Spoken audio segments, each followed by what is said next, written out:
સત ધર્મ સનાતન તો મારો અનાદિનો મેળો પાખંડી કોથળા બીજવવા ગોરક્ષનાથજી બોલ્યા. સત્ય સિવાય બીજું કોઈ નતું. અને ભગવાન રામદેવજી હરજી ભાટીને પણ એ જ કહે છે, હરજી સત્ય સિવાય આગળ બીજું હોય નહીં. અને એ વાત આપણને જો ઠસોઠસ બેસી જાય ને, આપણે જોજી આયા છે એથી પાછો લમણો કરે ને તો મેળ આવે એવો છે. કોઈ શિયોરમાં હાલ આયા ગાડીમાં ઠરતા ઠરતા પણ હવે પાછળ લમણો જો હોય તો પાલડી જતા ને ઠેકાણું થાય. એમ જોથી આયા છે એ તો પાછો લમણો કરો તો મેળ આવે. પણ લમણા આપણે બીજે જો છે, કોઈ રૂપિયા કમાવામ છે, કોઈ ભેંસો દોવામ છે, કોઈ ગાયો દોવામ છે, કોઈને એડા વેણવામ છે. આ બધું મન એ લઈ જાય એટલે ડખાઈ એ થાય છે. આ ભગવાનના નામનો પાઠ ભગવાન રામદેવપીરે હરજી ભાટીને સમજાવવા માટે કરેલો. હરજી આ શરીરનો જેવો ઠાઠ છે ને એવો જ આ પાઠ છે.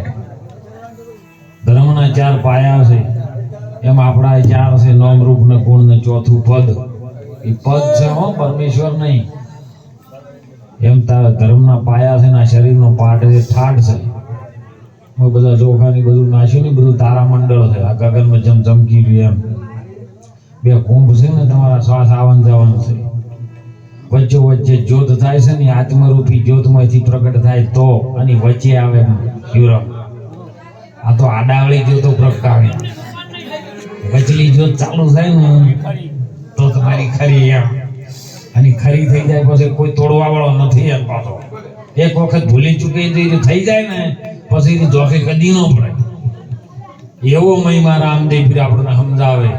પણ આ બધું 4 ખબર પડે. ખબર એ મૂર્ખ મન ગુરુ વિના ગમ ન પડે. ગુરુ વગેરે ખબર પડે એવી. ગુરુ પાસે જેવા ખબર છે, ગોકળનાથ જેવા ના હોવા જોઈએ.